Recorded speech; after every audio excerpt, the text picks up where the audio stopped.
Are you wanting to start your own podcast? Do you know when is the right time to start your own podcast? Or should you just maybe start guesting on other people's podcasts? Watch this video to learn the difference between starting your own podcast and being a guest on other people's podcasts to know which one is right for you. For the best high-performance tips, entrepreneurship advice, and subconscious success strategies to help you stand out fearlessly, build your empire, and crown yourself, be sure to subscribe to this YouTube channel and make sure you hit the bell so that you are notified every Tuesday and Friday when a new video goes live.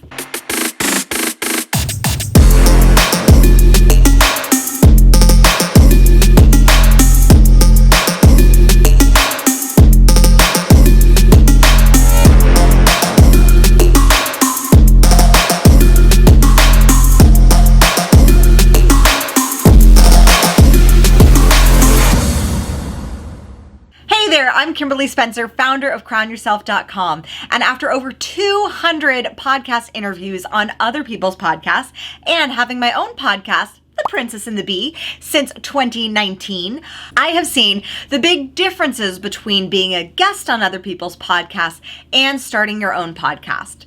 Back in 2019, I was super excited to start my own podcast. I saw podcasting as this next big thing, but my podcast back then wasn't bringing in any revenue. It wasn't a lead generator. It was more of a community builder for my existing Crown Yourself community. In 2020, when the great pandemic happened and my main source of lead generation, which was live events and workshops, was shut down, I started guesting on other people's podcasts. And that's when, in less than 50 interviews, we generated $70,000 in new business revenue. And I thought, I think I'm onto something. Now, both guesting on other people's podcasts and having your own podcast can be powerful strategies to attract people into your business, into your world, into your glorious queendom that you are creating. The question is, are you ready to start your own podcast, or are you ready to be a guest on other people's podcasts? So let's dive in. Between 2020 and 2021, Apple Podcasts reports that podcasts nearly doubled. So it went from 1.7 million to over 2.3 million podcasts available online. So how do you stand out in a sea of 2.3 million? Well, to many of my communication queens and what I teach inside my program is you don't. You either have a community that is already supporting you, cheering you on, they love your content, they love your stuff, or you are being a guest on all 2.3 million. Well, maybe not all of them, but all of the ones that are appropriate for your niche, your industry, and your expertise. Because one of the biggest mistakes that I have seen with new podcasters, and especially new business owners who are starting a podcast to grow their lead generation, is this perception of, if you build it, then they will come. And yes, you can offer amazing, impeccable value on your own podcast. But podcasting can take a lot of time, energy, efforts, resources, money, depending upon the time, energy, efforts, and resources that you're putting into it. Guest podcasting, like everything else, also includes time, energy, efforts, and resources. But what I found is it takes a lot less to be a guest than it does to have your own podcast. Now, I love doing both. So in this video, I'm going to give you the 5 questions to ask yourself to see which one might be a better start for you. If you're thinking of starting your own podcast or being a guest on other people's podcasts, question number 1 is, do you have a powerful message and a mission to share with others? Do you want to share your story, to serve others, to share the strategies, tips, tricks, tools that you have learned along your journey to create what it is that you're creating with your business or with your products or with your tools or your resources? Do you have a message to share? Sharing your message, sharing your story, sharing your tips, tricks, tools, and strategies can be done on both your own podcast and someone else's. So which one should you do? Let's go to question number 2. Do you have the time? So when I work with business owners who are thinking of and considering starting a podcast, this is one of the key questions I ask. Do you have the time? because having your own podcast requires a commitment to not only recording, but the prep, the SEO work, the research in advance. If you're doing an interview-based podcast, booking the guests, if you are editing your own podcast, if you're doing the solopreneur show in your business and you don't have a team yet, then you will be doing the editing, the uploading, the marketing, the distribution. All of that is encompassed into having your own podcast. So do you have the time to do that? Being a guest on other people's podcasts also requires time.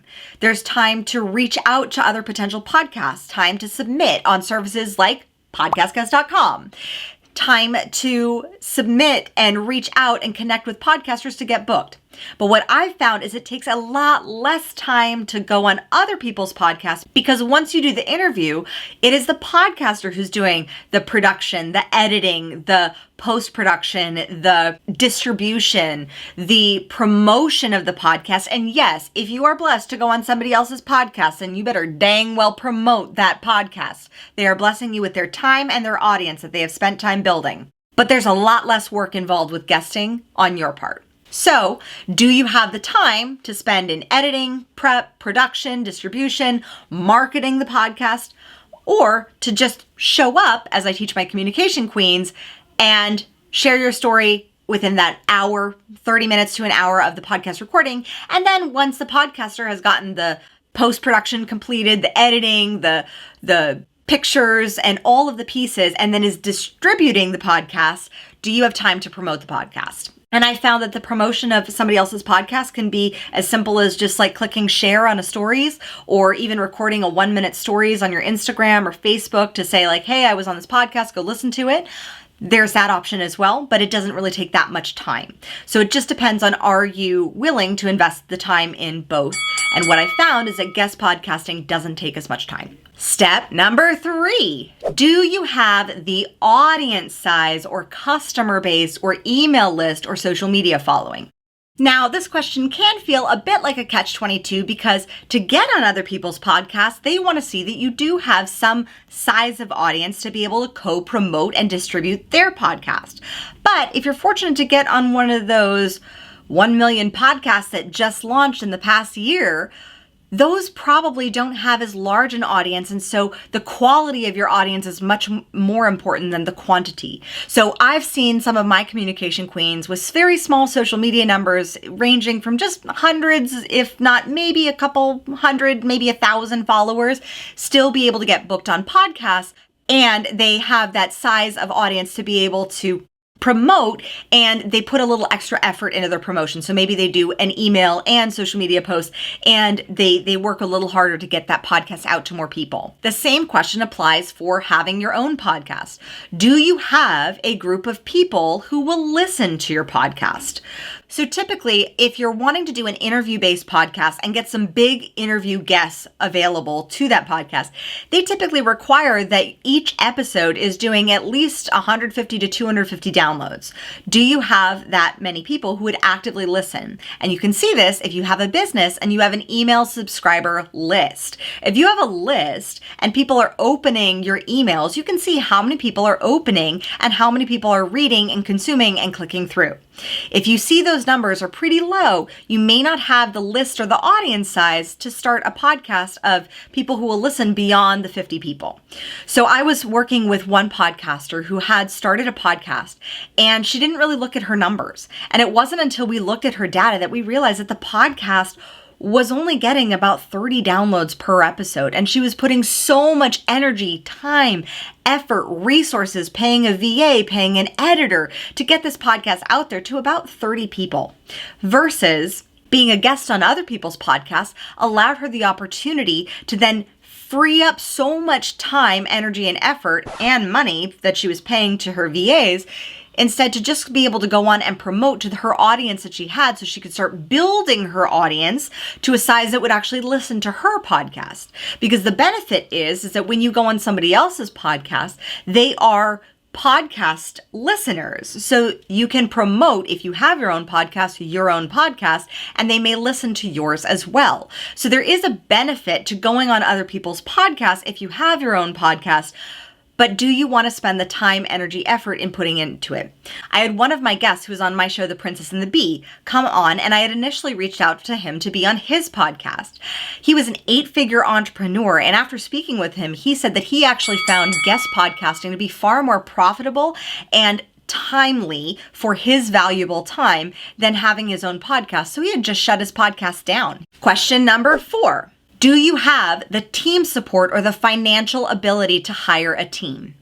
So one of the biggest mistakes that I see with podcasters or business owners who are starting a podcast for lead generation is they start the podcast and then everything that's outside of their zone of genius, meaning the marketing, the editing, the SEO research, and all of those pieces, they get caught up in doing. In fact, so much so that I've spoken to multiple podcasters who are also business owners and coaches and influencers and who have businesses, but they're spending about 10 hours per podcast episode editing. The problem with that is that I have seen a direct correlation between the amount of time an entrepreneur spends in their zone of genius and the amount of income that they're making.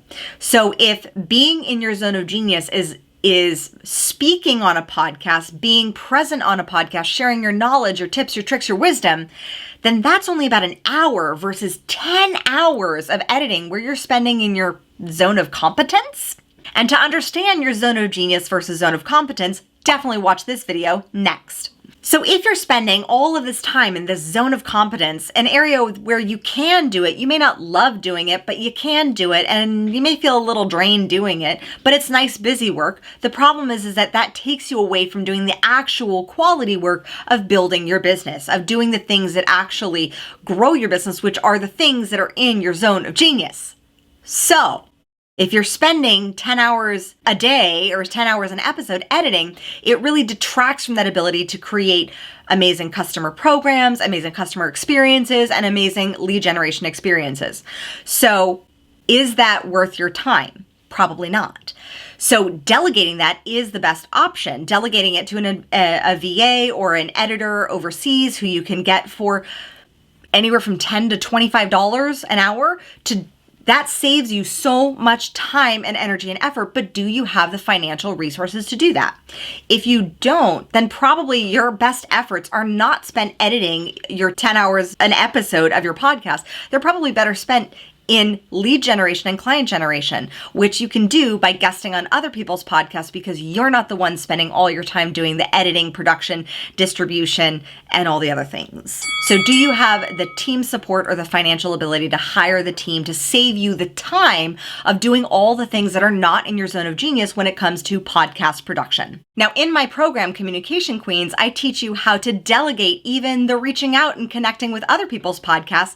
So all you do is you show up, you stand out fearlessly with your energy, you share your story, you serve, and you sell. And if you want to get in on that program, click the link below to get on the wait list. And now question number 5. Do you have the commitment to consistency?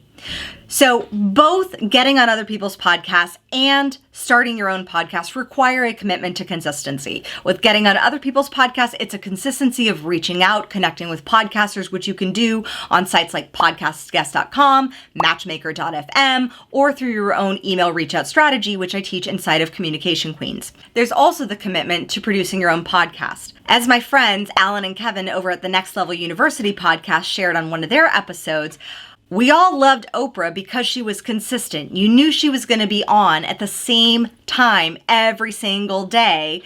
And that gave you something, gave the audience something to look forward to, something to commit to.